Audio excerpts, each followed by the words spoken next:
to Mic Check Waifu Waifu.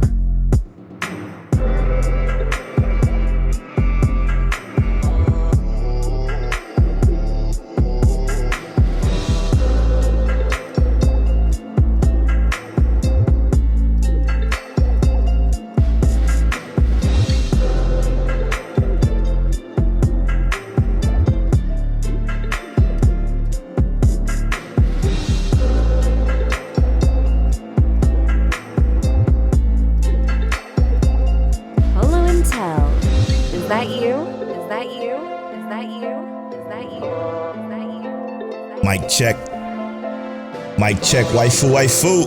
Montel, is that you? 210, we here. What's happening? This is episode 210 of Mic Check Waifu. As always, it's brought to you by Lube Complex and Don't Talk Shop. It's also brought to you by patreon.com/Mic Check Waifu. Go to patreon.com/Mic Check Waifu to get early access to the video versions of the podcast, access to the Afterstory, our conversational exclusive Patreon podcast, as well as access to our reacts, read-alongs and watch-alongs as well.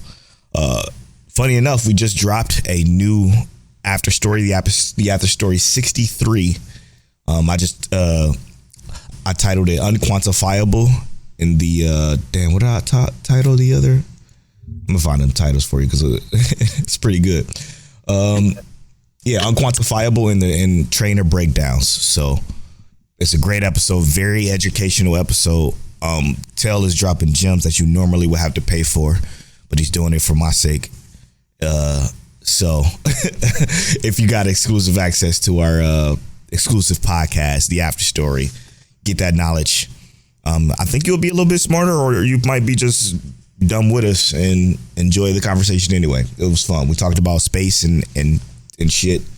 And like I said, Tell was helping us, helping me with some trainer stuff. So check out the Afterstory, and then also check out our Solo Leveling Trailer 2 reacts. It was the first time we watched that. Solo Leveling Trailer 2, fucking phenomenal trailer. Go check that out. We discussed a lot. It's a 13-minute video of us discussing the trailer and what we think as people who read the manga going into the show. Shout out to the Patreon producers, Dre the Goat G, Johnny from Shogo High, Ked the Pro from Chaotic Culture and Shogo High, explicitly Monique Williams and Nachi. Thank you so much for producing this and many other episodes of the podcast. We truly appreciate you. Also, episode 216 of Mic Check Waifu will be a live streamed episode on YouTube. We'll be streaming it on YouTube, so make sure you guys are subscribed to the YouTube channel. The link will be in the description of this video, on a YouTube video, obviously, as well as the podcast page via miccheckwaifu.com. Okay, Tell. Now that all the rigmarole stuff is out the way, how you feeling? All right, man. Hear me out. Hear me out one more time. This is a little nonsensical when I say this. It's not really nonsensical. It was a bothersome thing for me. I had a weed that grew up out of nowhere, and it basically was dandelion. It was something like that. It grew up about to the size of my fence in a matter of like a week, 2 weeks. I think that's the last time I cut, because we got the little side of the house that we go on, and that's where the AC and stuff is. It's real hard to cut grass over there because I got to lift the lawnmower over the AC and stuff. Oh, it's God, yeah, it's a pain in the ass. So this weed in a matter of like 2 weeks or whatever shot up about 6-7 feet tall. I'm like, wow, weeds are the worst. Tried to get back there to cut it. Grass or the weeds that are around it were so sick, basically, that the lawnmower used up all this battery because I have an electric lawnmower. Gotta wait till tomorrow. And that just goes to tell you, that's just part of my thing is I hate when I have to put things off until tomorrow, bro. I hate it. I wish I could have just got it done today. It was too thick for the weed whacker. I did cut it down with the hedge trimmers and things like that, but I couldn't get like the root out, so it was irritating. I got a major issue with what you're telling me right now. What's happening? How the fuck you got an electric lawnmower? I didn't actually buy it. I didn't buy it. My mom bought it for us. Oh, but can't be free then. Never mind. all of our neighbors have them too.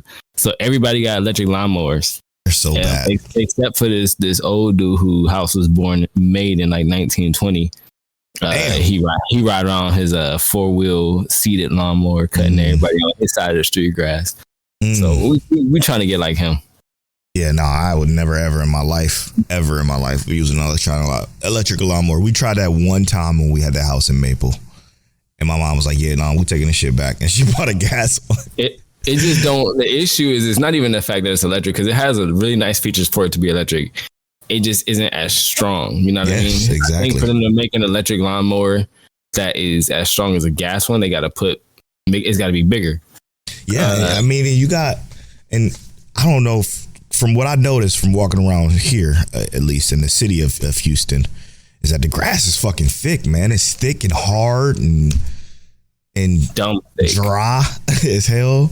It dries in the instant. Yeah, so using an electric lawnmower seemed like it'd be a tougher job than just buying a gas one and just cutting it like butter. Yeah, the electric one dry for me though. I just press the button and it just pull itself. Oh shit! Well, there you go. Well, yeah, most gas ones have that too. What am I thinking? I haven't had a gas in a while. It's like a little bar that you press down on and it wheels up for you. That's the one we had in Maple. It was nice. Yeah. It was real nice, but that was a lot of yard we had back then. That's also true, because we had that side by the garage, and then we had the front yard, and we had the side by the street because we was on the corner. Shit was awful. I hated cutting that grass. Anyway. Oh, because you lived on the corner. Yeah, you definitely. So your yard was mad curved. Yeah, exactly. It was awful, man. More grass than anything else. And the issue for me in Maple was that when I cut the grass in the back, I had to push it up the hill. That small hill, yeah, that hill was an asshole too. The neighbors had a whole bush / tree back there that was flowing over into our yard, so I had to cut that all the time. I was like, man, this is the worst. All right, I'm good though. Actually, I'm real good. That was just a little deviation. But I don't miss yard work though. I don't miss yard work. I mean, maybe I will when I get a house, but yeah, I'm doing pretty good too, man. I'm feeling good, dude. Listen. After what I told you this morning was real, I'm like, dude, when you told me what to do, I'm like, okay, I did more than you initially told me because you were taking a little bit to respond. And so I'm already in there. I'm like, fuck it, I'm gonna just do them. So I did like fucking ridiculous amounts of sets of stuff I shouldn't have. So you said how many crows did you tell me to do? Let me see. Probably 5 sets of 8. 5 sets of 8, yeah. I end up doing like 5 sets of like 12. That's fine. And what kept happening was I started off at a heavier weight, and it was too much, and I just went down 5, and then I was good.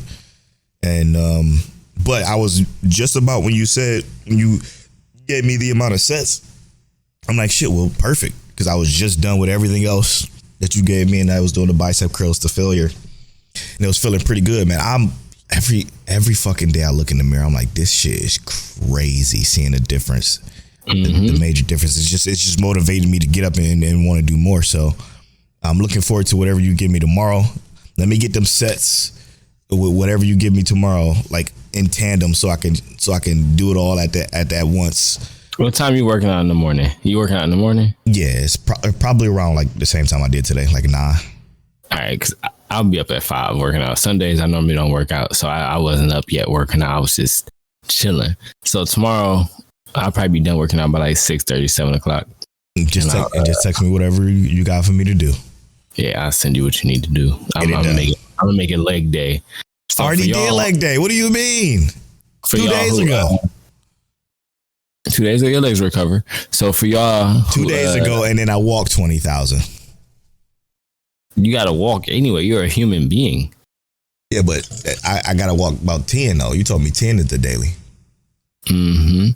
But 20,000 is that's just a stepping stone. Next week is 25,000. I see. Keep the numbers going up, Polo. I hope the fucking treadmill work. Oh yeah, that was a problem, man. I was like, right. I'm running out of places to walk. And I just fucking kept walking around in circles in my house. Fuck it. 10 miles on a treadmill to do it too. 10 miles. I'm probably gonna try it on the incline too. Anyway. Oh my God, he's trying to die. All right, this is an anime podcast. This is an anime podcast where we talk about This is Mike Check Waifu, the anime podcast where we talk about seasonal anime, topics from that as well as other stuff. This week is the last week was Summer Anime Eve. This is Summer Anime Christmas. It's here. It's here and it's in full throttle right now. Everything is out. There's 2 more shows or so that isn't out yet. That's coming out next week that we could touch on next week. But right now, everything that we had set for planning is out for us mostly, including our sleepers, both of our sleepers. So we got those to talk about. We are going to spoil every episode 1 of things. So every new show that's episode 1, we're just going to spoil just to give you like the overall vibe of what the show is, to see if you will want to add it to your list or not and join us in watching it on a weekly, or if it's something that you may want to binge later. That's what this episode is about, basically. It just help you figure out your summer list for 2023 anime. So, Tell, where do I want to start? Let's start with episode of the week, I guess. That's very important. Goodness gracious. It's too much. I'm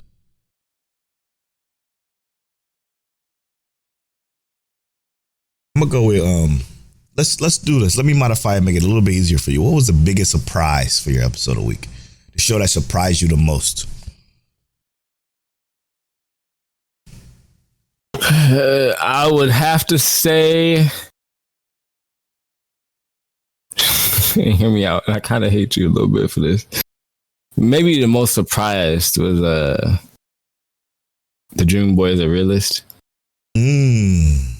But also, I think the Dark Gathering had a really solid first episode as well. If you're into horror or like spiritual, I guess, anime. But those 2, Dark Gathering and the Dreaming Boy is a realist, that caught me off guard. Yeah. I guess you don't know how to pick one because that's just what you do. I never do. But I'm going to have to say my biggest surprise was Classroom for Heroes. So, and again, this is the biggest surprise. I mean, it was the best. So this isn't an episode of the week type of week. This is just the biggest surprise. So Classroom of Heroes, it was fantastic. Before we get into all of that, though, Tell, the spring season is finally completely wrapped up, 100%. And last week we didn't do this, but this week we are going to do this. You got to tell me, man, what was your show of the spring?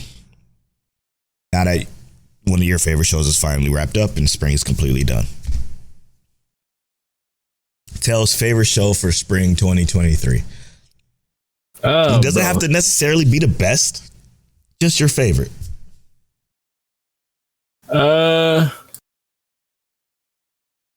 Man, the first one that comes to mind is definitely Insomniacs After School, but it's also the freshest one in the mind. So, did you like the way it wrapped? Did it finish up and wrap to still be your favorite?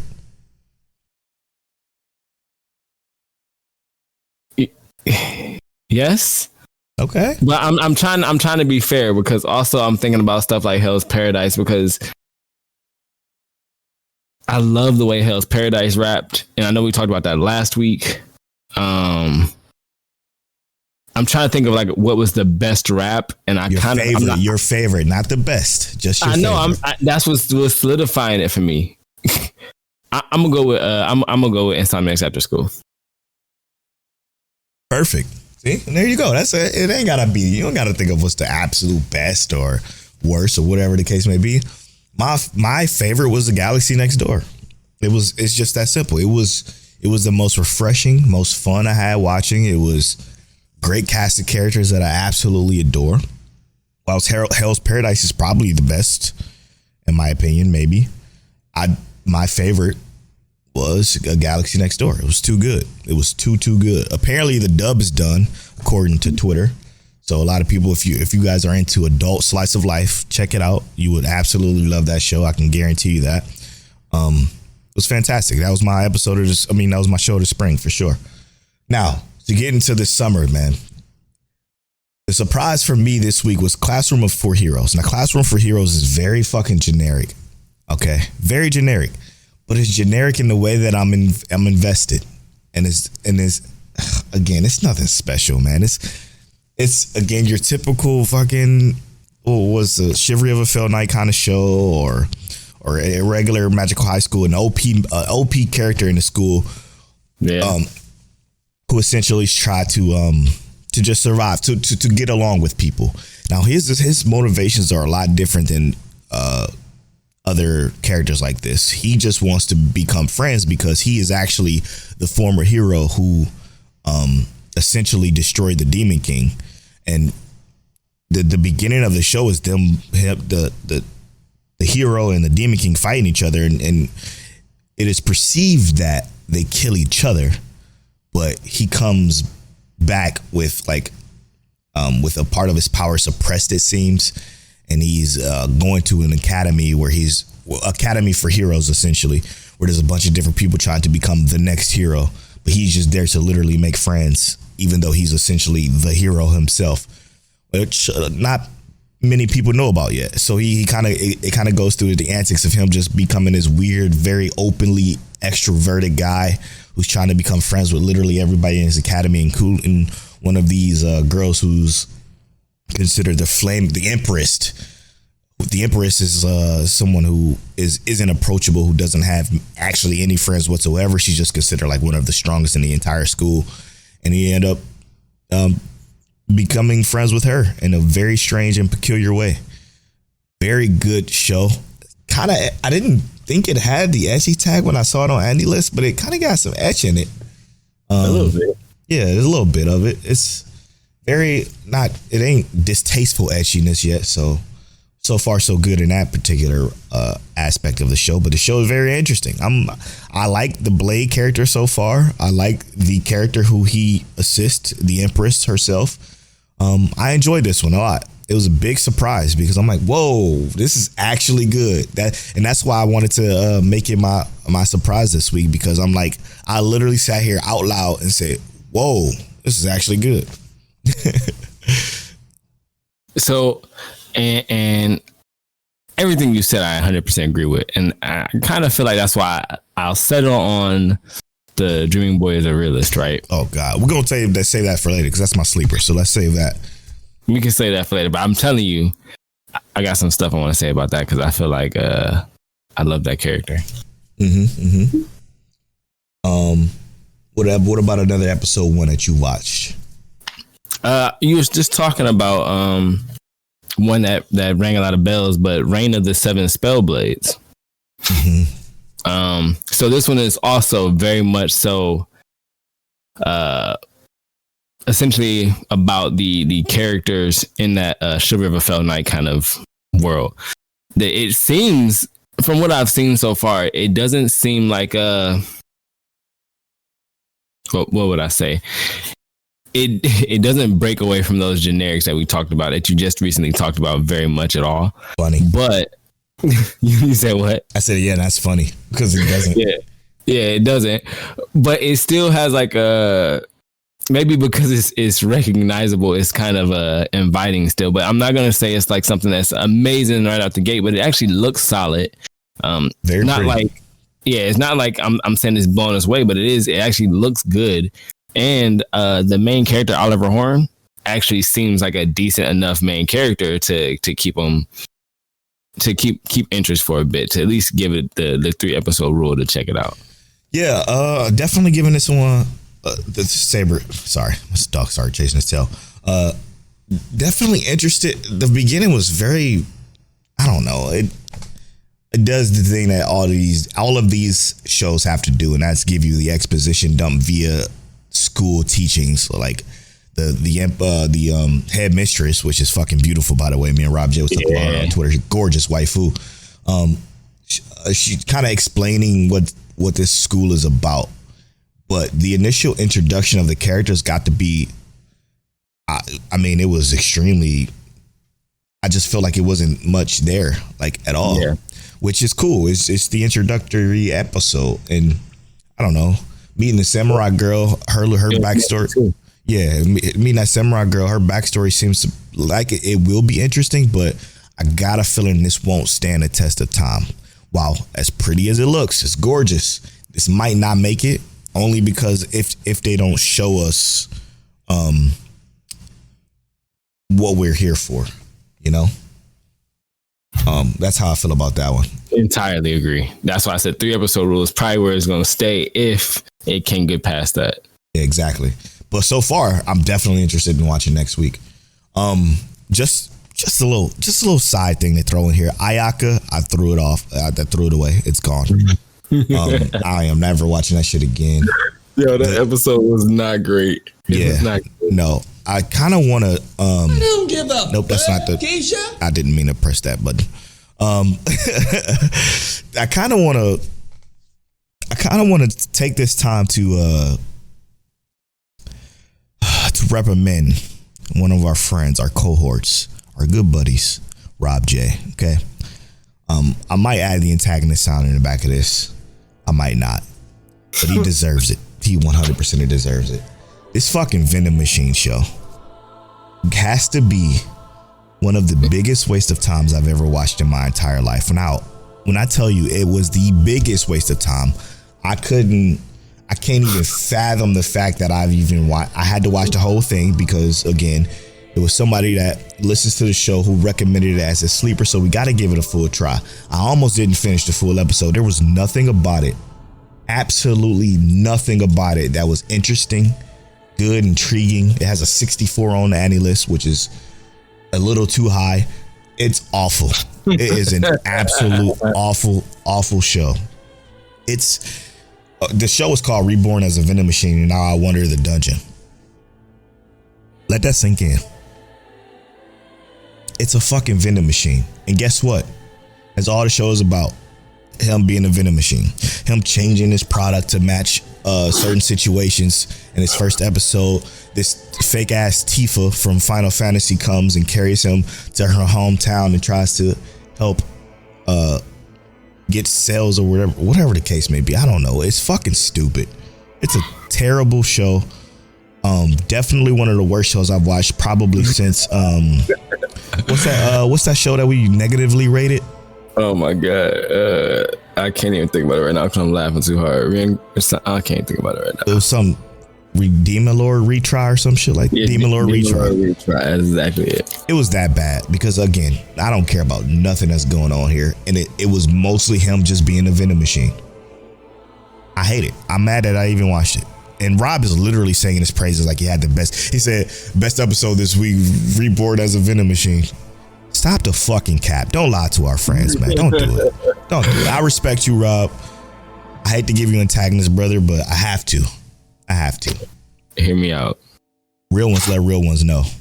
That's a fact. I'm gonna keep watching it. I'm actually gonna finish it, and I'm gonna tell you why.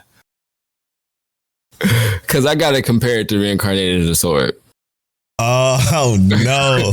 I gotta compare it to Reincarnated as a Sword, and I'm gonna tell you, I already feel like Reincarnated as a Sword is gonna be a lot better. But it's just like, yeah, bro. Duh. I can't believe it. I feel like I don't know, bro. It's hard to redeem this. Rob J, we love you. Definitely. This is a hard one to redeem, brother. I'm trying to think of ways. It was subtle, I guess. I don't know. It was subtle. To give you praise for this one, but you gotta calm down on that. You gotta calm down, man. You gotta calm down because it's crazy that you are getting people to watch this like it's good. And you know what's gonna happen? It's gonna get a cult following. People gonna love it. You gonna make people believe that it was interesting to watch, and that's just not the fucking truth. It's objectively, subjectively, all of this shit, all of that, whatever the objective you want to consider it under, it's just bad. It's just a bad show, and that is okay. Bad show is what was that shit that you was watching? X-Arm. Bad show is X-Arm. So let me just clarify. It's not a show worth watching. That's a better way of putting it. There's 20 something episodes, 21 shows, almost 30 shows on the list of this summer season, and I guarantee you this should not be one of them. That's all. Maybe bad is too harsh of a term, so I'll give you that, Rob J. It's not a bad show. It's just not good. Does that mean the same thing? Probably. But I digress. All right. Moving on. I'm gonna go to something that has a very similar rating, at 67% on AniList. That I'm not very. I mean, it's an okay rating. Yeah. But I was bored in this first episode that I didn't even watch the second episode that also released. Liar, Liar. You are bugging. You love it? I love it, bro. I absolutely love it, bro. Talk to me. Tell me why you don't. I think the 67% is deserved. That's almost a C. Or worse. It just nothing about that was enticing for me, bro. You didn't watch the second episode, though. I didn't watch the second episode. The first episode just seemed I was bored. That's your problem. I see where they might be trying to go. But I was like, I'll watch the second episode next week because we got 12 days and 9 hours until the next one. I guarantee you didn't see where it was going next if you watch that second episode. It's fucking crazy. It's actually insane. It's actually very enticing. Only because of the simple fact is I'm like, oh, so this is how you gonna spin this. But is he more? He could literally not be more, and it could be the what they call it, the company that's making it more. You gotta watch. Don't you dare! I predicted this, bro. Don't you dare until you watch that second episode. I don't want to hear anything about your opinion until you watch the second episode, because that's not fair. That's not fair at all, because that's the reason why I believe they dropped the 2 episodes, to be honest, because that first episode didn't give you much of anything at all until the second episode. And the second episode literally goes into what it becomes. And it's like, okay, all right. Very intriguing. And I guarantee that's exactly what I predicted. I'm gonna give it a second episode a chance, and then I'm gonna come back and. What did you predict? What I'm predicting is obviously he's lying about being bad at the games. I feel like that's obvious that he's not really bad at the games. So it'll come around. Well, you're already wrong.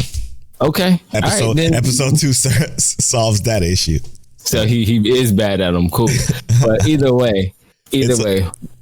Or he could be not. I mean, it could all be fake. But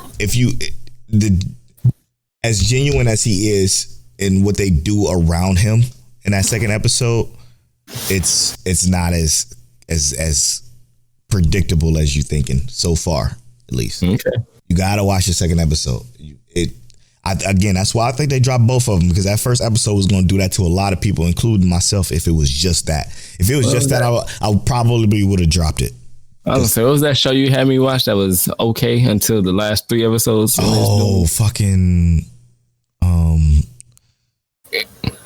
When they had the first season, they had them in the woods or forest or whatever on the island.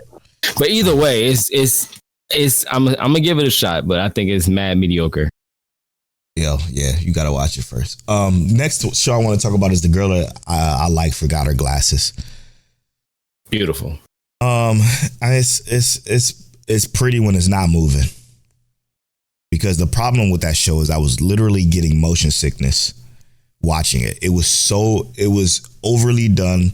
Like it was okay. So this show is the show that created it. The guy that created this was the animator for K. Everybody knows how beautiful K is with their camera movements and the way it pans around the characters and stuff like that. It was beautiful, especially in the sense of that show, because it was action based. This is purely a slice of life. And when I tell you the camera for the first, 15 minutes, don't stop moving. It's a constant moving with all like this extremely like crazy just pan that's too perfect. And I guess it's hard to describe. Imagine playing a game in VR and you're moving straight, but somebody tilts you. It offsets your equilibrium, and that's exactly what this show was doing to me as I was watching. It doesn't have that feel of realism. That's what it is. And I entirely agree with you, because I did love some of the camera angles, but the way it was moving felt like it wasn't real. Like, it was beautiful. It was a beautiful show to look at until it started moving. When it was moving, I'm like, oh God, I'm getting sick. And then when the show got past like its little introductory of how when they do introductory, they do a little music playing and kids walking through the hallways and monologues playing and him talking about himself as a character and the character girl he likes. They were kind of like talking, but that whole time the camera did not stop moving once, and I was getting so sick. And then the show started when he was sitting at his desk and he was just in class, or when he was just, I don't know, just talking to the girl, and it was stationary. It was one of the most gorgeous shows ever. It was beautiful. Very intriguing, though. I almost forgot a lot about it until I was reminded that I was motion sick watching it. So now you remember everything. Now I remember everything that happened, which How is you feel about characters in there? Which is very interesting because I love it so far. It seems super cute. Yes, very, very, very cute. I love the main character's embarrassment when it comes to this. It's just a lot of the stuff that we've kind of like distanced ourselves from within these recent seasons of anime. We've gotten like Angel Next Door and Galaxy Next Door and More Than a Married Couple. It was more shit like that's not as I'm timid kind of thing. You know what I mean? We kind of like escaped that when we were so used to having it. We escaped that for like 3 anime seasons straight. So now to have it again to where he's like super clammy when it comes to and super nervous around this girl. I'm kind of like, did I miss it? No, I didn't miss it. Feels like regression almost. Yeah, like we regressed a little bit. But I'm still down to watch it for sure. Yeah, it has a simplistic, almost like a feel to it that makes you want to kind of keep watching it. Yeah, exactly. Very simplistic. What you got? All right. Did you watch the Undead murder farce? No. Oh my God, bro. Hear me out. I know you said if I say hear me out one more time, but hear me out, man. I'm getting my lawyers and we suing you. We got the same lawyers. Undead murder farce, right? So it's about the Oni killer. And essentially this guy is half human, half Oni, which apparently how the Oni works is that it can kill any other monster. So if a monster has regenerative abilities, whatever, it kills him. So he's exactly half human, half Oni. And he is being used in more or less like a circus to kill monsters and fight other things. And that's just essentially what he's doing. And over time, what it is the Oni's power is basically killing him slowly or going to turn him into a full Oni. All right. Skip all the BS, right? There's a person in this world who is immortal, who wants to die. And when you get into this whole conversation and stuff like that, it's so convoluted and so much to it that it almost gets lost in the sauce. And I'm telling you, I feel like if you watch the first episode, you'll be like, this has some interesting facts to it. And then you're like, but that's just too much. Like, so the girl is immortal. She gets decapitated and they take her body. She hasn't seen her body for over a decade. So she asked him to kill her. And he's like, okay, but I need something in exchange to extend his life because he doesn't want to actually fully turn into an Oni. His ambitions suck. They are actually horrible ambitions. Wow. It's not, there's so much about it that's just like, this is not good. I'm going to give it a 3-episode rule chance because it has that kind of vibe to where it could turn around and be good. Mm-hmm. But it's not good right now, bro. That first episode did not. And people could disagree with me, but this does not seem like one of those anime that's going to actually do well. It's got 73%, but I just don't think it's actually worth that either. Yeah, I just added it to the list. So I'm going to check out this first episode to see, first and second, apparently, to see if I feel the same. Let me just talk about a show that returned. And that's Masamune-kuns Revenge. Season 2. Holy shit, bro. It's just, I gotta go. I'm gonna just say this. I have to go back and rewatch season 1. What's great about this is that Masamune-kuns Revenge is coming out subbed and dubbed day one. So I'm gonna probably pause on Masamune-kuns Revenge and go back and watch season 1, only because it was so much time that passed. Season 1 came out in 2017. That's when I watched it. So where it picks up right where that essentially left off, with no other context. And I kind of forgot about everything that's happening until I'm slowly pelted with situationships that keep appearing that I totally forgot about. Like, it's, again, Masamune-kun Revenge, it was too good. It was way too good for its time in 2017. Highly slept on. And I'm glad that it's back, because it was like, okay, season 1 was basically essentially, okay, I got denied by the girl I confessed my love to. I'm gonna get in shape and I'm gonna become the girl she falls in love with, and then I'm gonna deny her. That's essentially the crux of this story. But it was all types of other characters popping up, and I did this because of her, and I actually love you. No, we can't be together. All kinds of just crazy twists and turns that I forgot about until you watch the first episode. It's like, oh shit, wait, she liked her. She confessed his love to him, and he's like, no, but what? And it was just a bunch of that, like a bunch of me trying to figure out in my mind what the fuck happened in 2017. It's 2023 now, so I'm gonna put Masamune-kuns Revenge on pause and go back and watch season 1.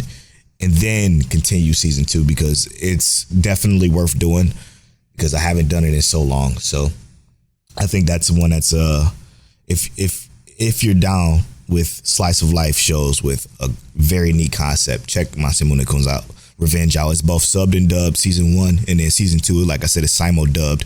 So you're in for a treat with that one. Montelli Main. All right, so Studio Madhouse is animating anime that I'm interested in. And another one that it seems like it could go in a very, I guess, tricky direction. It's the Gene of AI. You watched that one? Mm-mm. All right. So it's nice. We got a decent mix of stuff this season for sure. So the Gene of AI is essentially about a more futuristic world where AI have their own bodies and humans have their own bodies. You can tell them apart via their eyes and whatnot. And basically, because the AI has gotten to a point to where it is essentially identical to a living being, they have different rules that you can't do. You can't duplicate somebody's brain or memory, right? So if an AI gets a virus, they have to do the most they can do is do a backup, and they can return to like a previous setting. But basically what it is that what it breaks down is that when these AI get viruses or different things happen, they're not legally allowed to clone their mind and say, boom, copy and paste same exact thing. You can only do a backup. And these AI have gotten to the point where they understand that when they do that backup, that they're not the same person or AI they are currently. So it's about that whole consciousness conversation. I feel like it might be too much for some people, because if you look at the score, it's got a 66%. But I feel like this anime is going to have a very interesting overall plot point. Do I think it's going to be for everybody? Absolutely not. Is it for me right now? Absolutely. So I'm actually excited to keep watching it. Yeah, to put it in perspective, because on the AniList, if you use AniList.co, it shows anime that is in similar, basically similar genres or similar story likes. And the shows that are similar to this one is Plastic Memories, which is a show I absolutely love. Another one about AI that is way too good. Another one is Vivi Fluoride. Obviously, we already know how we feel about Vivi. Vivi is one of our goats. Right. And Ghost in a Shell, ID Invaded, Psychopaths. So many different shows and that are all so of those fire. Sound real good. Yeah. So I'm definitely adding this to the list too. I'm surprised I didn't see this prior. Yeah, but I definitely, this is one of those ones where I can see why it got a 66%, but I don't think it deserves 66% based off this first episode. Like it had enough there to be like, this is better. Like this is a C or better. You know what I mean? So I hope you watch it and you see what I'm talking about. Okay, I'm looking forward to it.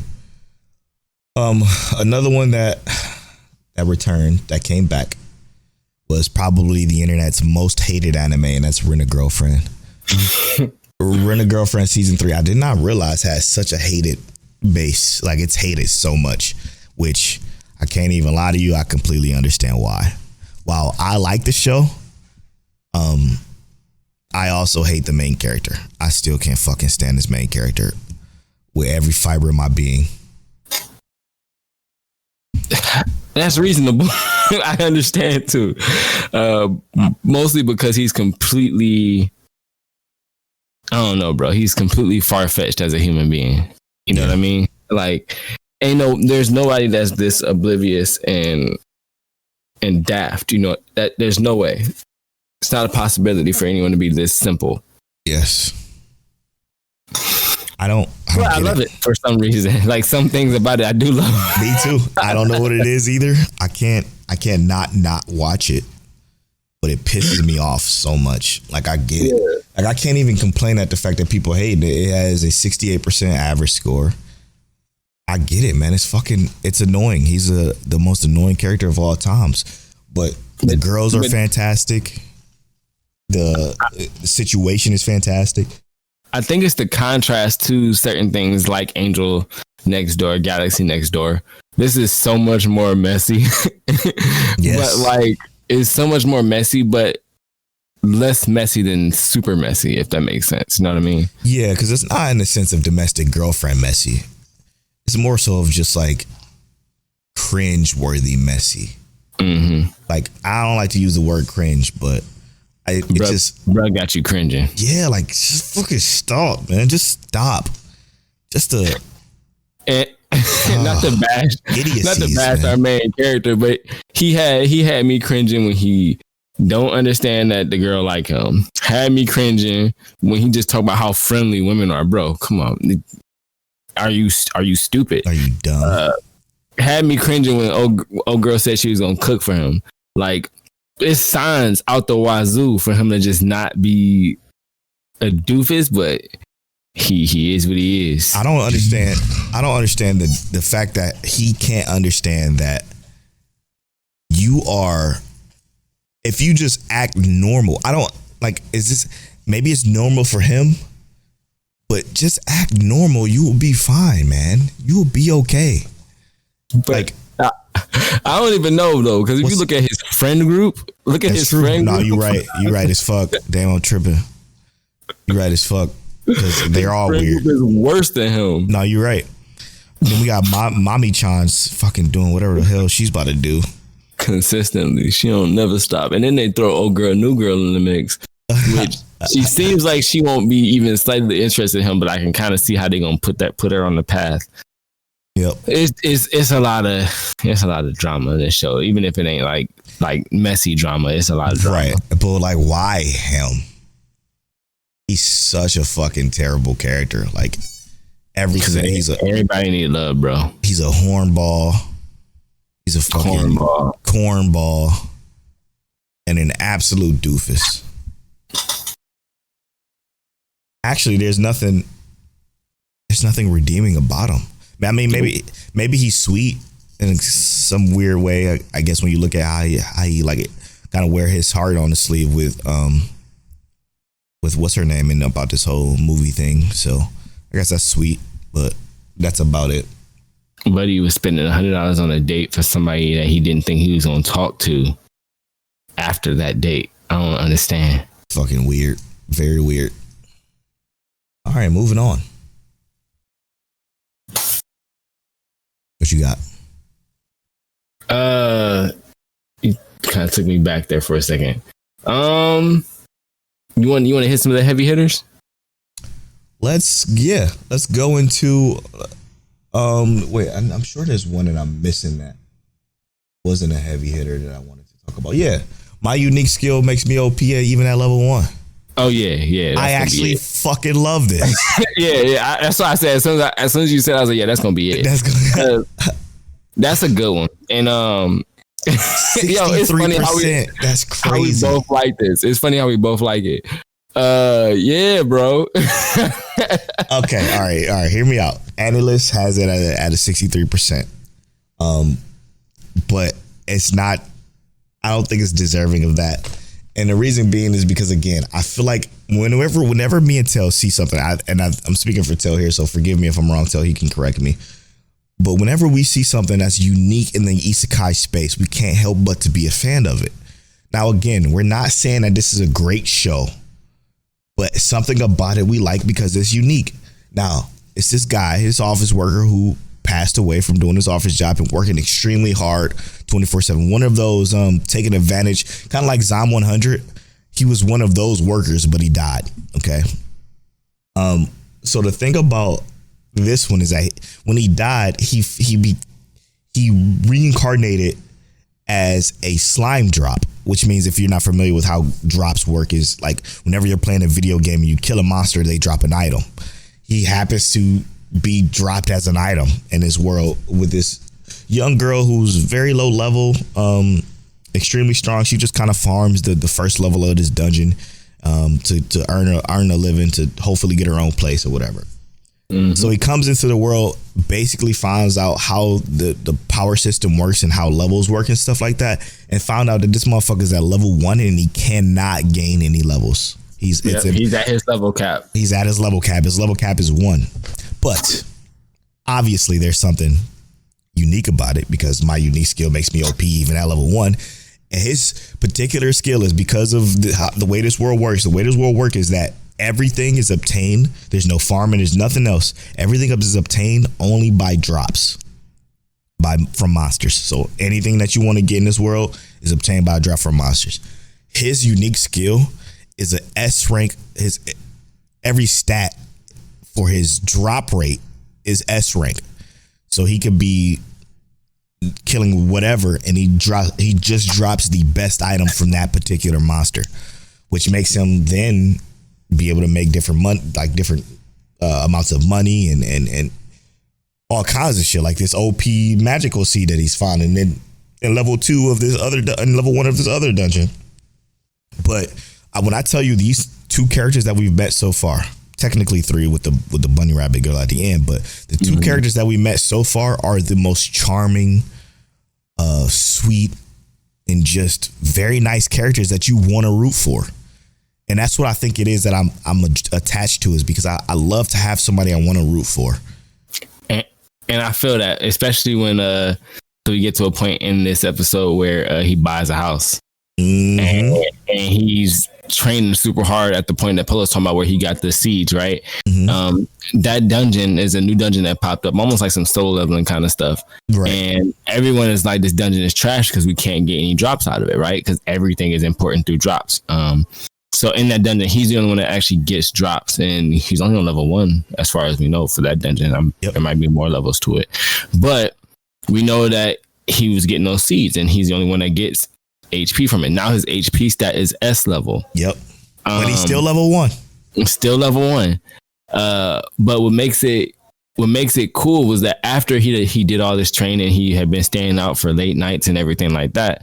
The girl that he met, when he was the drop, essentially is like, I like it when you're home.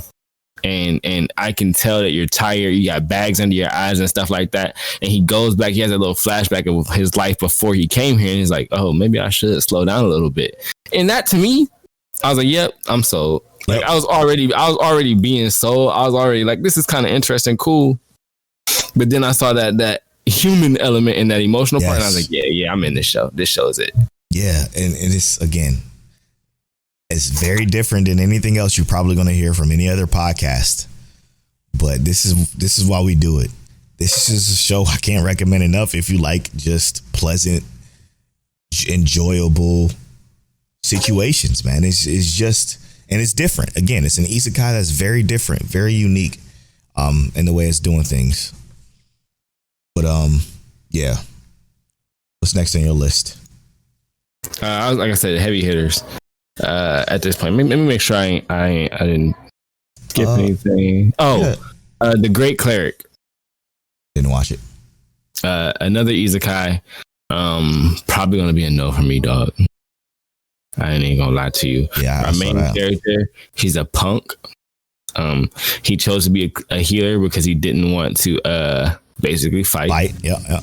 Which I get it, I guess. The world seems to have an issue with corrupted healers, where healers heal for extreme amounts of money instead of just healing people for low cost, like 1 silver coin. They charge like multiple silver coins. So I see a possible issue here, but it's like, I don't know. I feel like this is going to be an extremely boring version of Redo of Healer. Redo of Healer? Not even close to that. Like it's not that kind of vibe. Not pharmacy reincarnated as a pharmacist or something? Probably not even that. I just don't. I feel like he's going to be an adventurer against his will. Interesting. I can see that. All right. And then let's go. Duke of Death and His Maid season 2. I'm not going to go into any spoilers of that. First episode, fantastic. Great to have these characters back. I can't wait to see more of it. I'm thinking about letting it get dubbed and done, but I don't know. I kind of really like watching it. And then let's go into your sleeper, Tell. Your second episode of your sleeper. So try not to go into too many spoilers since it's the second episode. But how you feeling about it? I really like it. Yeah, it's good. It's good. For those of you that don't know, we're talking about Am I Actually the Strongest? There you go. Yeah, I really like it, bro. The main character is like I said, he is kind of the selling point, but then you got the little sister.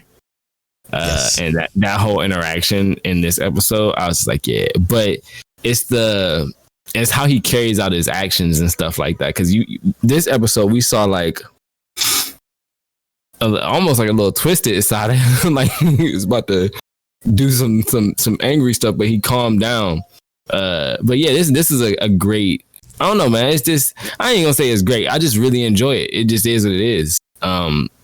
It's a nice idea of how like this isekai can be done. Yeah, another situation where it was very unique at how it was presented. And this one, like the way,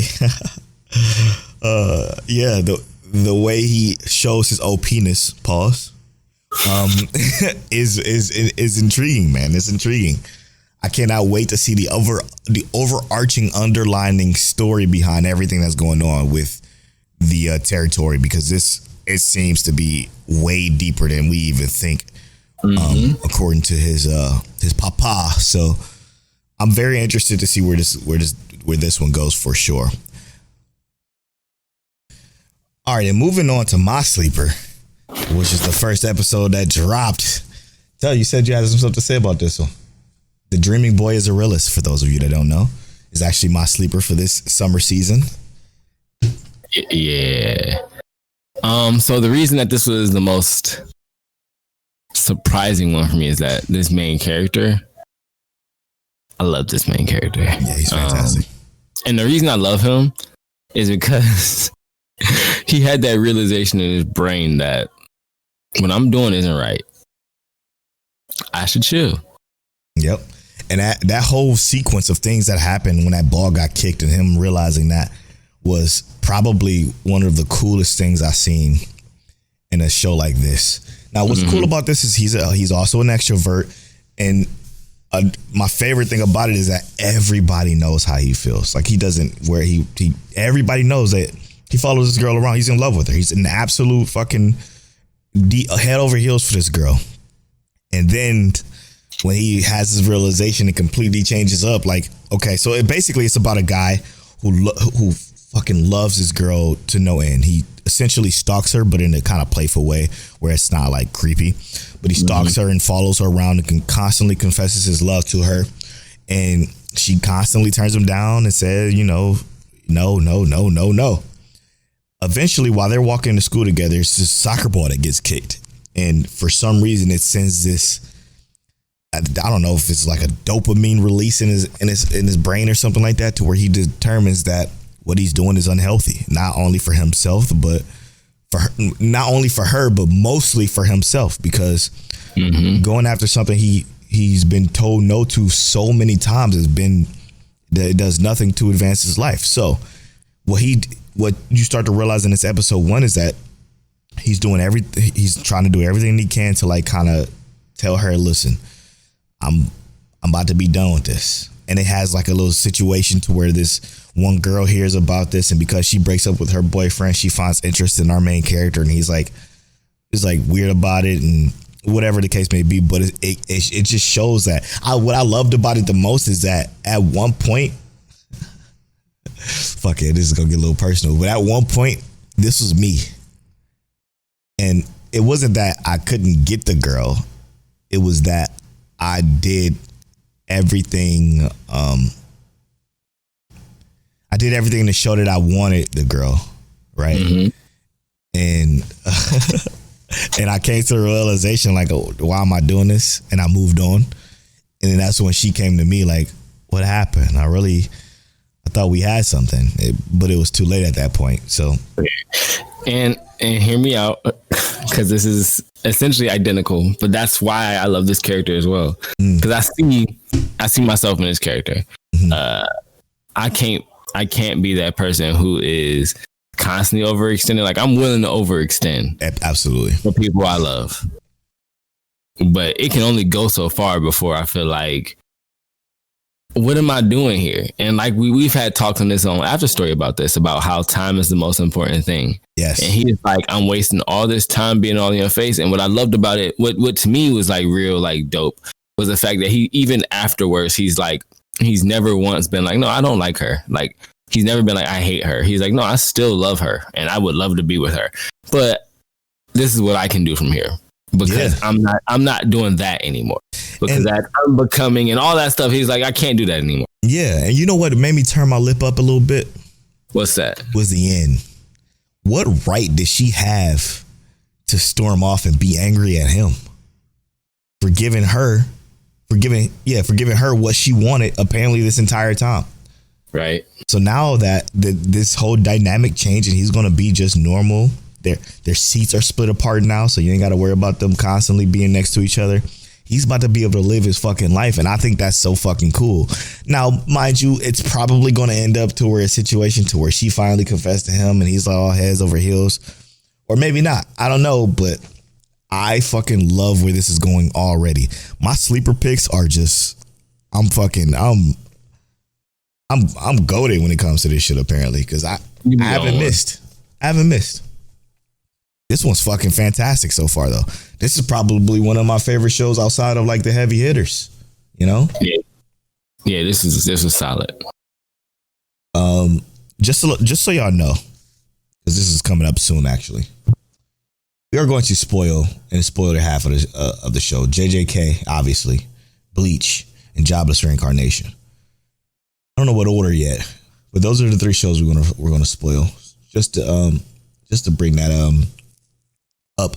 I totally forgot there was another one that I watched called TenPuru, the ecchi one. Yeah. It's not good. It's not good. It's not good. Why not good?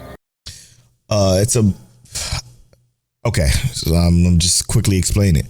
It's about this guy who is trying to not become his father, who's trying to live the way his father, who's trying to live the opposite way his father has. His father is all about women and basically trying to find and marry as many women as he possibly can, break the heart of so many women. And his son is like, yo, I'm not going to be my pop. So he tries to avoid women at all costs until he meets this particular one. When he meets this particular one, it's love at first sight.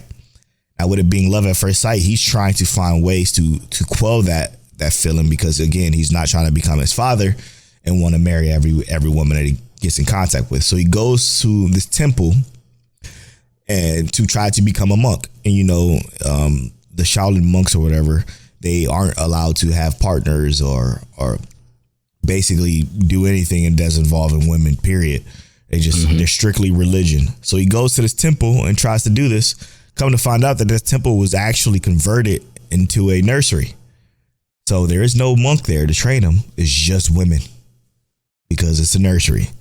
So with that being said, now he's in this situation where he's like, a bunch of fucking shenanigans ensue. And now he's like, okay, this is y'all a misunderstanding. I'm going to leave now. Thanks for your help. So he starts to leave now, and then he introduces himself to one of the girls there, because this is the first time that they even introduced themselves to each other after they spend like fucking hours going through shenanigans. So after they introduced themselves, they're like, wait, so you're that guy? Meaning talking about his family name because of his father. Come to find out, his fucking father stole a bunch of money from his nursery, and now they're in so much debt, and now they're using him. They're saying that he's going to pay with his body for his father mistakes. I don't know what the fuck that means. What? Yeah, apparently some etchy shit. So I don't think I'm gonna keep watching it, but I'm gonna see episode 2 just to find out what the fuck it means. Okay, moving on from that. You want to go to Zom? Let's hit Zom 100. What'd you think of the first episode of Zom 100, Montelli Main? I can very much see why it's. I can see it. I can see why people hyped it. Mm-hmm. And hear me out. I feel that way sometimes too. I ain't got. If it's just a zombie apocalypse, I ain't gotta go to work ever again. That would be dope. Luckily, I'm not in that position anymore. But I can see why this show is hyped. I think it looks visually entertaining. Concept is actually kind of cool, but they didn't give us enough to really like say what's the direction for this in the first episode. But they gave us enough to just let you know if you might be interested, I guess. But we'll see in the second episode. Yeah. So for me, like, very beautiful show. A great main character. I like what I'm seeing from the main character so far. But the beginning drug on a little too long. They kind of. I get why they did it though. They wanted to get you to the point of that gloom and then monochrome feeling that he was feeling, right? So they slowly they take it up to this eager kid who's ready to learn at this new job, and everything is bright and vibrant. And now it slowly starts to take away at his mental, and he becomes a cog in a machine of this company that is god awful. Yeah, that was cool. That was interesting to see. But the problem is it just went too long. Just too long. Because once it kind of like got into the meat of what Zom is, I'm like, no, this shit is fucking cool. Like him using his rugby abilities to kind of move around and navigate and shit like that. Like him seeing his old crush with his old boss, that was fucking cool. Like all of that shit was neat when it got to that point. Him running away from the zombies with the beautiful colors and the gorgeous animation, all that shit was so fire. It just took 17 minutes to get there. Yeah. And again, it just the beginning of it overstayed his welcome just a little bit too long, but that transition, the payoff, I guess, was worth it in the end. So I think once again you're thinking similar to me. And this is what I would have, I guess what made sense to me is if they could have just cut out like 5 minutes of that earlier, like conversation by just saying something like, as you know, a lot of video game companies and other companies of this sort have extreme labor laws and whatever, and have been like, they could just make it relevant to today. Yeah. And they could have moved on past that and just showed us the stuff that we needed to see. And then we could have got there. They could have cut out so much of that meat and potatoes, or that unnecessary. That was just unnecessary fluff for some of it. Fat, yeah. And gave us a little bit more in this progress with him navigating a town, and even giving us maybe, let's say, like another character to develop with to see what the forward progress is going to be like. Yeah. So again, I think you hit something right on the head, like the nail right on the head. 5 minutes. Just shave off 5 minutes. And this episode would have been a 10 out of 10 on a mic check waifu scale for me personally, because the music was great, the animation was great, the characters was great, the plot that it was even telling leading up to the payoff was fantastic. It's just the pacing, man. The pacing brought this, like the pacing by itself, while everything else was a 10, the pacing was a 6. You know what I'm saying? Like that's essentially what it was when it came to this particular episode. Now I know for the rest of this, it's probably going to be fucking fire. Like because now we're just going, right? So the rest of this is probably going to be perfect. Not perfect, but amazing because I'm already feeling like it's pretty good right now. An average score of 69%. Nice. But I'm looking forward to it because I was very, very impressed with the second half of that. Like again, because it was 17 minutes of just pure kind of repetitive. Again, I know that was the point of it. The point of it was to repeat and show the mundaneness and slowly transition it to the monochromy look of it. Like I get their aesthetic and everything that they were trying to do. It was too much. It was too long. Mm-hmm. And with that, man. Sorry. I know this ain't a heavy hitter, but My Tiny Senpai, episode 2, got a lot better. I watched the entire thing with a fucking smile on my face. Oh. I was smiling the entire time. Super cute. That's definitely a lot. Yeah, not a must watch, but super cute show. All right. And I guess with that, we take a quick break, man. We're going to take this quick break, and when we come back, we spoiling, I say JJK first. Mm-hmm. Bleach second. Jobless Reincarnation third. Mm-hmm. All right, we'll be right back after these.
welcome back to episode 210 of Mic Check Waifu. 2 reminders. 1, 216 is a live streamed episode. It's going to be a live stream episode on our YouTube channel. Make sure you subscribe to our YouTube. Be there or be square.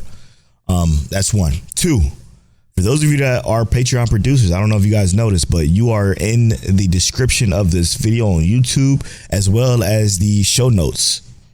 It's just as a credit, basically as another way of thanking you for producing this and many other episodes of the podcast. So take a look at the first thing you see is the Patreon producers down there for the last, I think, 4 or 5 episodes. So we want to thank you guys so much for that support. And we're going to keep giving you guys more and more perks as you continue to produce this and many other episodes. So keep supporting us that way, and we're going to try to keep giving back to y'all. So thank y'all so much for that.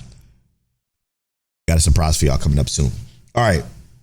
Now, as far as spoiler talk, the first thing we're going to spoil is JJK. JJK is back, baby. Mm-hmm.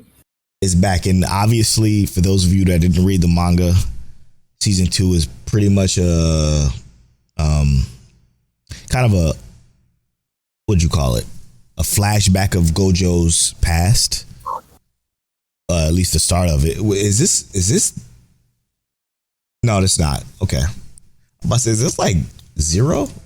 No, we had to watch the movie 0 first, right? Yeah. And then we come into this. But yeah. Which is exactly how I read it, obviously, which is the right way. If you read the manga, this is very, very cookie cutter. We basically get to see, what is it, Gojo, and it wasn't Ghetto. What was his name again? His other dude. I always forget his fucking name. Get Towel or some shit. Ghetto, all right. So basically, they are the 2 strongest of the students at the time, carrying out missions like any other student would. It's only like 6 of them. Yeah, but some of the strongest there. They also have their woman character counterpart as well, which I actually thought she was pretty cool in general. Yeah, that whole scene in them in that mansion at the very start of this was beautiful. Yeah, Mappa fucking blew that shit out the water as always. Yeah. In general, but this how do we break into this? Do we want to break it down kind of like what, bit by bit? Nah, not really. Again, it's showing how Gojo was in the past and why his cohorts in present day from season 1 really don't fuck with him. Like, I get it. He's kind of a douche. He's kind of a big douchebag. Ironically enough, he's less of a douchebag now, but still a douchebag. Yeah, and it was like, it's so crazy to see the transition from what he was to what he then becomes, because you have to, it's so hard to fucking talk about this because we read the manga, but you have to assume something's going to happen that's going to cause that character switch to where he isn't as arrogant. And I mean, he's still arrogant, but he's arrogant for the reasons why it's necessary, because he knows the truth. In his younger years, he was arrogant in the way of just pure self-indulgent narcissism. It was just like almost villainy. You know what I'm saying? Like, it felt kind of villainy. Yeah. But basically, they're tasked with a mission of killing something that can literally destroy the entire world. Yeah, basically the barrier that protects the jujutsu school is upheld by one of the founders, essentially. I can't remember exactly what his name is, but he uses his entirety of his spiritual power essentially to project a barrier that keeps the school safe. Right. And after 500 years, I think something like that. It's crazy because we read it and watched it and we can't remember. Yeah, it's copy and pasted, so we just like, okay, well, we know these details already. 500 years. After 500 years, basically the body needs to be essentially swapped, and it'll reset the time limit onto how many years he can actually uphold this barrier, which is imperative for the jujutsu for the jujutsu school, jujutsu kaisen school. But basically, that's what the motive is here. and they're tasked with protecting her until that day comes. Until they can swap it over, yeah. While they incur a bunch of other, you can call them jujutsu spin-off people, or whatever the fuck you want to call them. I don't know what you want to call them. But other people that are trying to just basically take that essential power for themselves and use it for self-indulgent gains. But again, this goes into what we talked about a couple of weeks ago. Reading it, and for something to be so accurate, I kind of glossed through it too, man. I watched it like, this shit is pretty as fuck. I love watching this. I love looking at it, but I'm like, I already saw it. So it's just like, I don't know. It's not that I don't care, but I'm just kind of ready to see the shit pop off. Like, I'm so glad that it's back because I fucking love this show. I really do. It still has a nice flow to it. Like, if you watch it has an amazing flow. Like, they clearly love this show that they're making. Yes.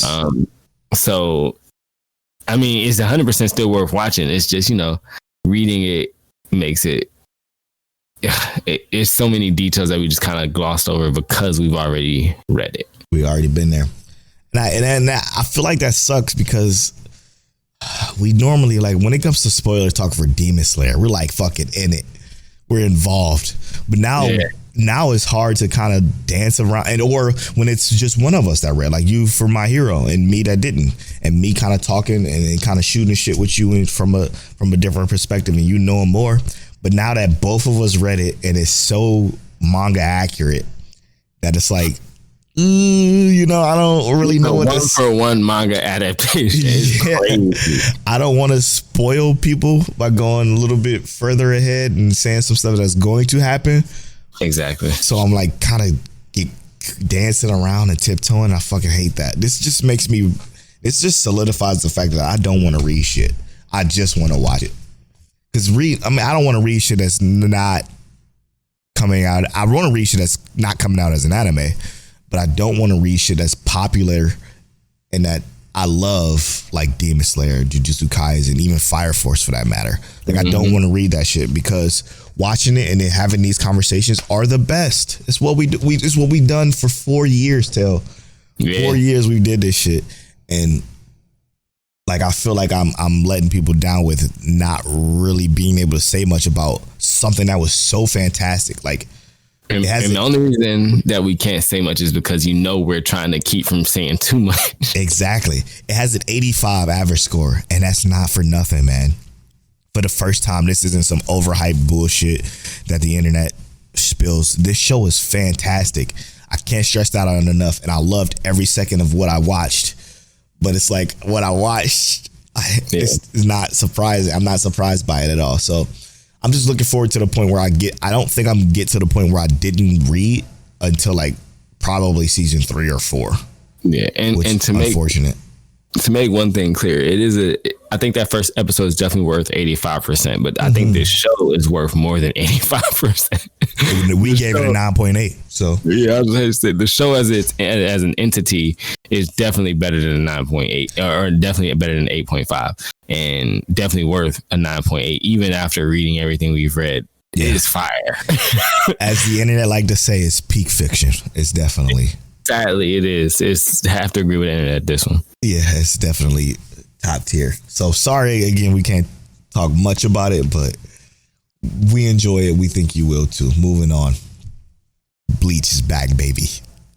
Oh my God, it's back.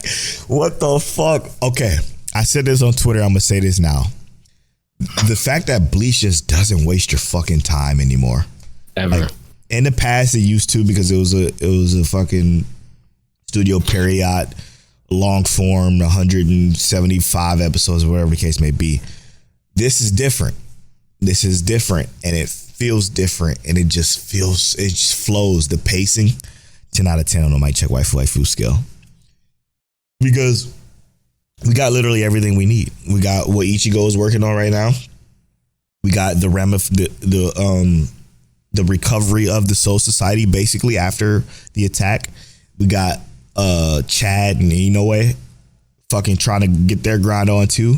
And then we find out what Uryu decided to do, which we knew from the end of the last season, that he decided to go with Yowatch, whatever the fuck his name is. Yowatch. Yeah. I haven't listened to his name dubbed yet, so I still don't know what it is. But fucking all of that in one episode, man. It was a lot. It was a lot, and I fucking loved it, man. I loved it. Get to seeing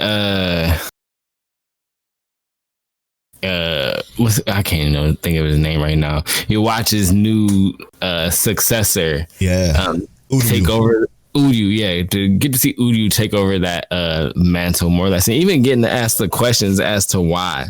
Yeah, it kind of gave us that in like an exposition dump, but I'm glad they did because it was quick. Yeah, and it's like I love exactly that. It's like they did it all in a quick manner, but they wrapped up a lot of basically everything, so we can. This episode is just a starting point, and it feels like we're gonna skip straight like past the BS and get straight to the action, to the shit, bro. Yeah, it's at the end of this. I mean, sorry to kind of go through to the end, but it wasn't much happening. I kind of said it at the beginning. Everybody's training. Everybody is in their separate way training right now. The Soul Society is finally recovered for the most part, and as soon as they finally recover for the most part, you're watching the goons pull up. They pull up fucking deep. They destroy the Serigate. What does it call it? I forget the name of it. Seratai. We're probably saying that wrong. Forgive us, but they destroy that shit and they're just in it now. They're just fucking in it. And this is episode 1 of part 2, the separation. Like now they're about to fucking fight next episode. There's no like, what else could you do? It's already in the shit. And man, I got a feeling it's gonna be another L for the Soul Society. Very much so, but hear me out. I feel like they gonna hold that L, and while they taking that L, Ichigo is gonna be training, right? Mm-hmm. Obviously, Ichigo he's gonna be training, and he's gonna come back and he's gonna be like, all right, look, y'all had y'all L, but show y'all what W look like, and we expect Ichigo to pop off the way that he does. Bonkai. It's about to go crazy, man. It's about to go so crazy. What I think is going to happen too is that I think they're going to fight a lot better. I think everybody going to get their one-on-ones somewhere, and it's going to be a more even fight, because you can't go 2 times in a row where the Soul Society just get fucking slaughtered. You can't. Well, the first one was reasonable because they had the element of surprise. You know what I mean? Absolutely. This time the Soul Society was training for it. We don't even know how much time passed. I think they said 9 days. Whew, that shit crazy, man. This is wild. Maybe time is different. Maybe it's like the hyperbolic time chamber where Ichigo is. 900 years. Nope. 900 years. He got his what back? 90 days. He got his life back. Yeah, and he got his breath back. 90 days. He got his motion back, or I don't fucking know. Either way, 9 days. He destroys everything. So we gotta see what happened. Right. Because that's 9 days is here, and it's time for Ichigo to pop out and show us what he's been working on. So quick gut check. Is Ichigo gonna fight Uryu this next episode? No. I do. I think they're gonna clash a little bit. So? Yeah, I think that what's gonna happen. Too good. I feel like that's too good to be true. No. Hear me out first. Oh God, I said it. I think what's going to happen is that he's going to come out, he's going to clash with Uryu, and he's going to say, what are you doing, Uryu? We're friends. Why are we fighting? Boom, boom, boom, boom, boom. But while this is all happening, the Soul Society and the Quincy's are fucking popping off down there, and the Quincy's are starting to lose. So while Ichigo and Uryu is fighting, Ichigo is probably going to pop off too, and then Uryu and Iwashi is going to call for a retreat to regather, and it's kind of going to be like a draw type situation, you know what I mean? And then they're going to then it's when we find out that them beefing what the I guess what I'm trying to say is Ichigo is going to go through that depression stage of why is my friend doing this type thing, you know what I'm saying? And that's where he's going to have to mentally break through and figure out a way for the next time they clash to be ready to take out Uryu or whatever he got to do. So I think it's going to be a clash. It's going to be a even bout. It's going to be two Kamehameha blasts coming together and basically imploding and nobody getting hurt.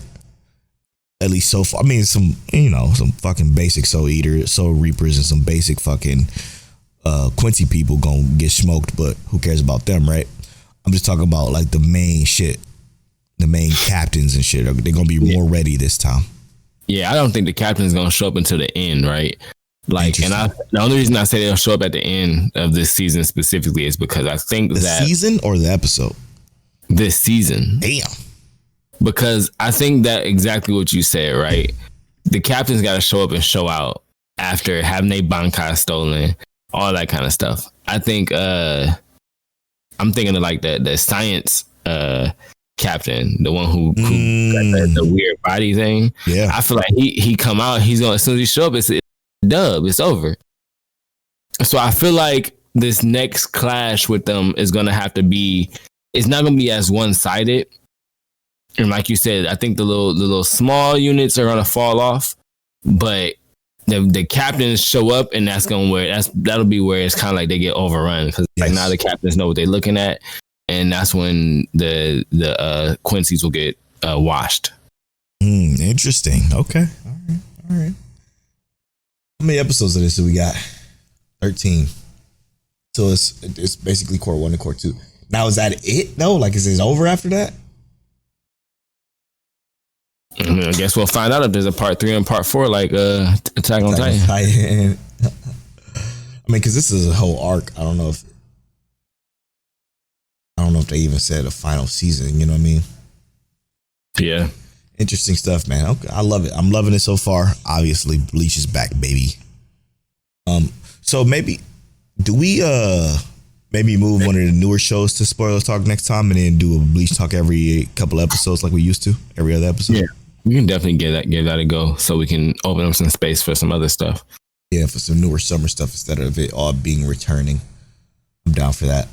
And then last but not least, spoiler talk, which is probably going to be in spoiler talk forever, is Jobless Reincarnation, bro. Episode 1. Broken Hearted Mage. Bro, man, yes. Like, imagine after the situation that you've been through, not only losing the big green guy, I forget his name. I forget his name. Yeah, Rudert. But then you're left alone with from Ares literally after y'all make love, basically, which is weird because I think they're cousins. Yeah, like down the line. Down the line cousins, which is fucking weird, but whatever. I digress. But after that happens, like, you're alone in this world. No mom, your dad is elsewhere across the continents. And now you have no one. So that depression that he's going through is absolutely real, bro. And I feel him.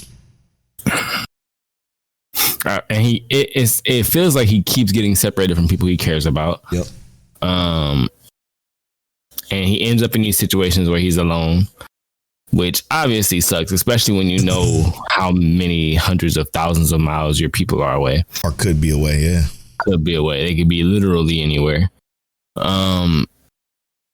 But to see him kind of have that snap out moment.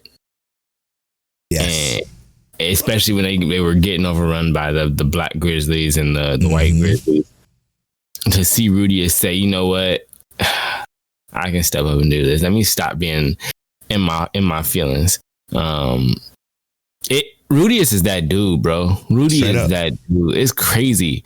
Because the whole time he was trying to tell girl, so I can fight the front lines, and she's like, no, you're not. You're a mage.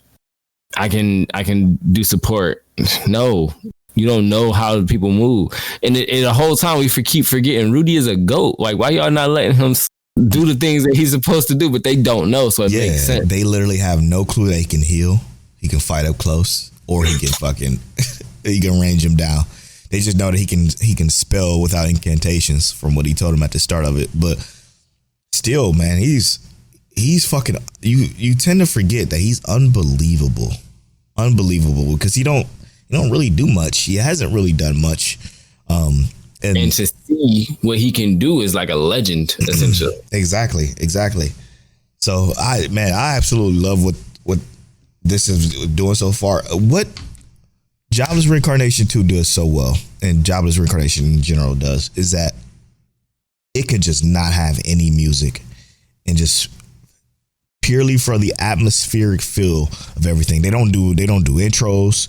I don't remember them doing an intro in season 1 either, to be fair. I think they may have one, but I don't remember it. And they just go. It just goes. You know what I'm saying? And I love the way it flows, man. It's beautiful. Yeah, 100%. They cue the music and you don't even know the music is playing. You're just in the zone. Yep. It's one of the most atmospheric, beautiful, creative shows I think I've ever watched. For sure. Gut check for next episode, man. What's about to happen? It's so hard. Yeah, because you never fucking know. Normally I say, I think is it episode. I think it's always what. Okay, so what this show does is that it's always a certain amount of episodes where something happens, something major happens. It's either majorly good or majorly bad. So, for instance, the very first core at the midway point, that's when we got the teleportation. Yeah, I think it's the end of the. Is it the end of the first core or is it the end of the first half of the core? I can't remember. But I know something happens either at the core break or the halfway point where it's something major, like something drastic in the entire world changes, and it kind of leads to more scenarios happen. So I'm kind of curious as to what the next major event or plot point is going to be for this particular situation that we're in now, you know? Yeah. Because there's a lot of details they didn't give us back yet. Yep. So my gut check would be that Rudius gets more lay of the land. And he gets comfortable, maybe? I'm not going to say comfortable, but I feel like he's going to get news from far away. Ooh. And it's going to be something that he overheard, obviously. But I feel like he'll get news from far away, and it's going to be in the same direction that they're already traveling to, kind of thing. Which I guess might sound convenient, but I feel like these people are always moving in the first place. Because Rudius doesn't have the... I'm like just thinking about the direction of the show, and I'm not gonna say knowledge. He doesn't have the you could even say knowledge, because he doesn't know where he's at to stay still. Yep. He has to keep moving to get to people he knows and get back to where he's trying to go. He has to keep getting that knowledge to keep moving. So I guess you could say that he doesn't have the ability to stay still because he always has something else he's looking for. So yeah. So my gut check is this. I'm going to put episode 0 and 1 together. Mm-hmm. Episode 0, the Empress girl and Sylphie was walking in a snowy area. Episode 1, Rudius and is now in a snowy area. I don't remember if in episode 0 they said where they were headed to, but I do know in episode 1, Rudius is already in somewhere called the North something or whatever, or another. So, with that being said, I think this is where next episode they may meet up, Sylphie and Rudius, and that's going to be a major thing, because I got a feeling they both won't recognize each other, or maybe they both won't recognize each other, because obviously Sylphie's hair is white now, and Sylphie hasn't seen Rudy since he was 5, so. It's going to be very interesting to see what happens when that happens, though. And I can't wait for it. I'm here for it. Oh, man. They might not reveal that they know each other until the end of the season, right? Or end of the quarter.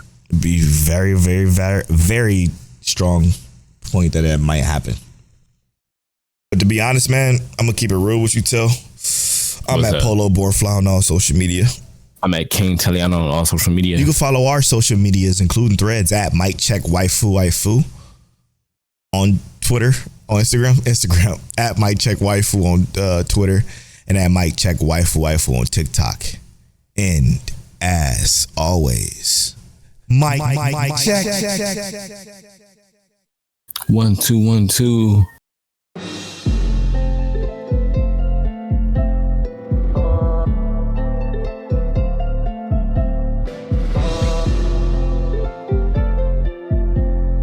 You're now tuned into Mic Check Waifu Waifu.